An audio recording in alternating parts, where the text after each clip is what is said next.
Bill Maher went on to the Ben Shapiro show. I tell you, Bill Maher has always been a bit of a libertarian. And he, his show was politically incorrect. And he was that was the show that really launched him. And it really was about being like, the old white guy id in responding to a new generation of emancipation that was taking place in the 90s. Politically correct was the term started as a way for college students, I think in like the 90s, to assess whether they wanted to date somebody. It was a jokey term. It was a jokey term. And then it was adopted by the right more than it was by the left. I imagine that drove them pretty crazy to talk about being disqualified from dating. Right. This was the 90s were very it was a different time. And it was like when we had come out of the Reagan era, homophobia was beginning to become less acceptable. And I phrase it that way specifically. I don't know how much people appreciate how bad it was in the 80s and the 90s. Because in the 70s and the 60s and the 50s, people pretended like it didn't exist. And the homophobia was just it was almost so baked into society that there was no name for homophobia, I think, probably at that time. But then in the 80s, it became like this thing that walked around. And in the early 90s, it was walking around. It was like a thing to do. And for a guy like Bill Maher, I was like, what are the kids doing? He wasn't that old, but he knew where he was headed. And after 9/11, he was still like, I'm going to play the contrarian, and it got him into trouble. And so he became a little bit of a hero of the anti-Bush people. And there's some points over the years where he has been, I think a reliable liberal on some issues.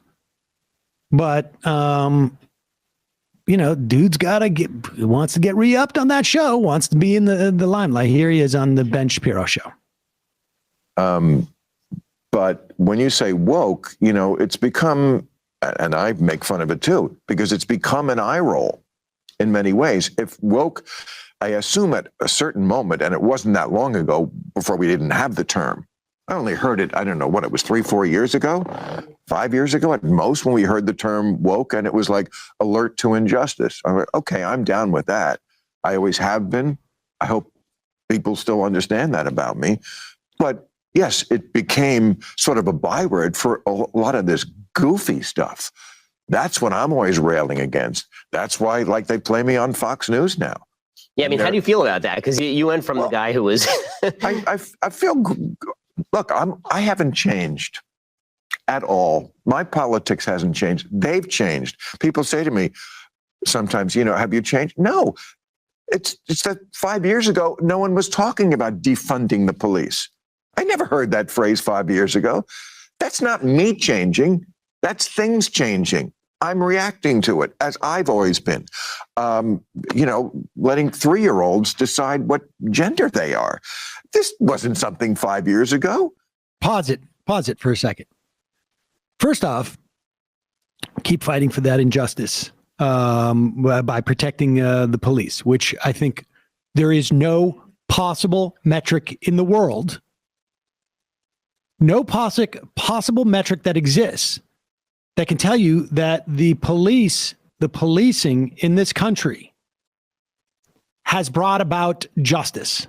There's no metric. If you're talking about justice in terms of social justice, in terms of are there specific people who are subjected to different treatment from police? There is no possible metric It's a big drug legalization guy. He doesn't have to go far in his canon to find this information. And if you're going to, like, you don't like the slogan, fine. But to pretend like I don't understand what this means or what it's about, and this is brand new and this and that, like, I don't know. I think there's been people who have problem with the police. Yeah, I think I remember a phrase called "fuck the police" from the 1990s. I remember a phrase like, "Hey, pigs," that type of thing. Like, that's not a new term. I don't think that was a term of endearment. All of a sudden, people started disrespecting police. Yeah, that's very strange. And then this idea of like, hey, 5 years ago, the idea of letting kids choose their gender was not a thing. Do you know what else wasn't happening 10 years ago or 12 years ago? That was the right of gay people to marry. In fact, 15 years ago, you'll recall Bill Maher, or maybe it was like 16 or 17 years ago, the president of the country wanted to amend the Constitution to prevent people from marrying people of the same sex. I mean, there was a time where there was never, ever, ever, ever a black woman who sat on the Supreme Court. Oh, wait, that time is now. And hopefully in 6 months, that won't be the case. I mean, this idea that they changed. Who's the they? Like, what is the they that's going on here? Wokeism is no different than politically correct. You had a show that was called Politically Incorrect. You've always been an ass. Now, and to some extent, he's accurate about that. But it's like the idea that like we're progressing to the point where we're getting more enlightened about things. Yeah, this reminds me of like one of the negative experiences I remember from my childhood, which is the first time I ever came across a trans person in real life, and that was sort of understood that was going on. So me and some kids in like 5th grade traveled to DC for a history sort of festival type of thing, and we were on public transportation. There's a trans woman there, and people were pointing and laughing and snickering, and it was awful because none of us had any sort of like context for that. And I wish society had been where it is now, where we have these sort of conversations where it is a little bit more understanding, because none of us were prepared to be anything but frankly cruel at that age. And like, this is all a massive step forward, and I feel so sorry for that person. And like that, it stays with me to this day. So like that there's this backlash against alertness to injustices against, say, trans people is just really disgusting. I don't understand how people can maintain that publicly. And the idea that like you're not going to let a 3-year-old express themselves that they want to is absurd. I don't think that you should be giving medical treatment to 3-year-olds, and no one is. But the idea that you can't let a 3-year-old identify, and because look, I mean, I know of instances where 3-year-olds, 4-year-olds, 5-year-olds have said to their parents, like, I want to be a girl, I want to be a boy. And then a couple of years later, they didn't. And a couple of years later, they continued.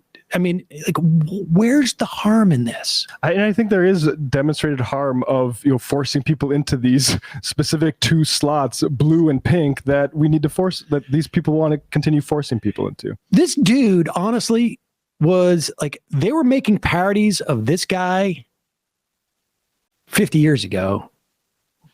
And like, just listen to the song of All in the Family, right? Boys were boys and men and girls were girls, or whatever it is. Continue. Decide what gender they are. This wasn't something 5 years ago. Free speech, used to be a left-wing thing that we were proud and owned, and now that seems to be under attack. So again, I think I've. Is there any more to this? All right, play the next clip too. Unbelievable, this dude. Free speech. I can't even do any of some of my best material anymore. On the climate change thing, if the proposals were for seawalls from the Republican Party and not this snowball means there's no global warming, then you'd be then you'd be in the ballpark. Yeah, I also think we could lead more. I'm maybe I'm wrong, but I do think if we took the lead, if we planted our flag on the ground and said we're doing this, I think you can get people. I think you can shame people a little bit.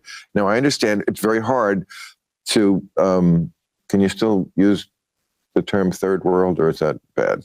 I do. I mean, that's right. I mean, we're talking about Okay, well, it's bad. developing world. Which nation are we talking about here? Are we talking about nations that where people are burning dung for fuel? Because, I mean, by the way, we should mention that when it comes to green energy, it's very easy for first world people to care a lot about solar panels. But when you're burning dung for fuel in Africa, that makes it very, very difficult for you to care. But what I'm saying is third world, okay, places that have not had air conditioning, places that have not had cars.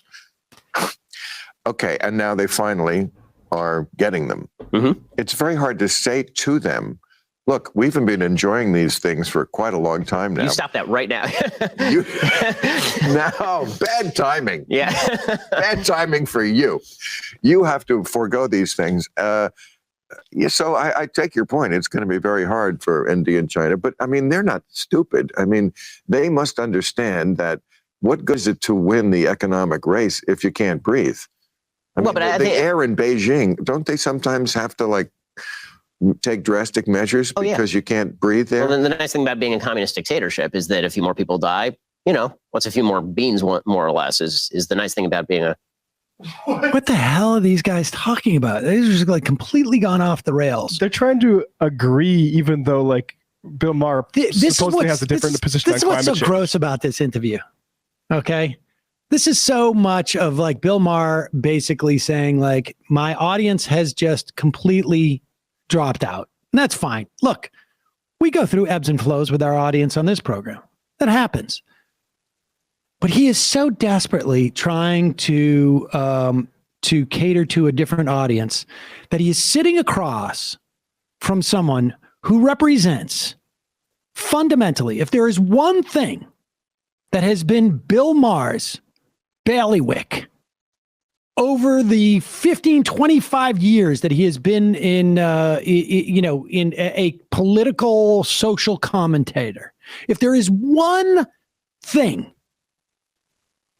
that has defined his career, it is his complete and utter disdain for religion. And he's literally sitting across from as close as you can get to a Jewish theocrat in this country, about this country, and who has continually judged people as being bad Jews or not bad Jews, continually judge people as to whether they are reaching the bar of the Christian Judeo ethic. A man I call the Pope of the Jews, Ben Shapiro. And yet, let's see if we can find some common ground by, sort of like China, third world, India, third world, which incidentally not. That you're telling people who haven't had cars that they can't develop, which is exactly not what we're doing.